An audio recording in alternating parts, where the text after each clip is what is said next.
आधी विचारते काय फायदा माळ घातल्याचा. आमच्या गावाकडे एकदा कलेक्टर आला, बोलू का, होऊ देऊ का 5 मिनिट बोलू का, असलं आहे कधी ठेव का.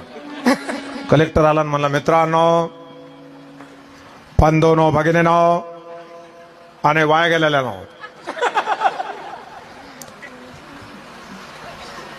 शासनाचा नवा GR आलाय. ज्याच्या गळ्यामध्ये माळ असेल त्याला 50,000 रुपये अनुदान दिलं जाईल. लाडकी बहीण. बाबा रात्रीतूनच टेम्पो भरला, रात्रीतून. हो सगळे म्हातारे कोतारे. आता मी कुठं बसू, कुठे बी बस, मला दादा बरा बसवायला ट्रकवर. लंगडे लुळे मला.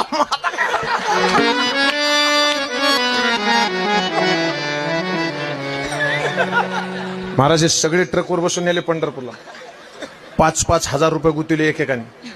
30-30 माळा आणल्या. आईला माळ, बहिणीला माळ, चुलतीला माळ, मामेला माळ, काकाला माळ.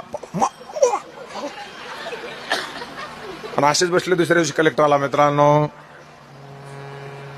आनंद वाटतो तुमच्याकडे बघून, सगळं गाव माळकरी आहे, पण माफ करा कालचा GR चुकीचा होता. या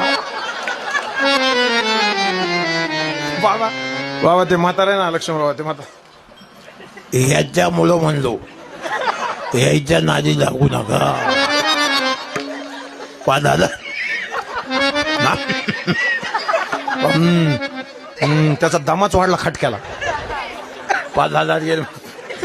ऐका ना, ते म्हणला नवीन GR आलाय, आपल्या गावात येताना जी पूल लागतोय त्या पुलाखाली 5 माळकरी घालायचे. बाबा जेवढ्याने घातल्या, पण ओरिजिनल होते, ओरिजिनल 5 होते ना, ते पुढे आले. हे कलेक्टर आम्हाला पुलाखाली घाल, पण गळ्यातली माळ नाही काढणार, याला ओरिजिनल माळकरी म्हणतात. हो बाबा एवढं. कलेक्टरनं ते 5 जण वर घेतले, म्हणले 5 जणाला 5-5 लाख रुपये द्या.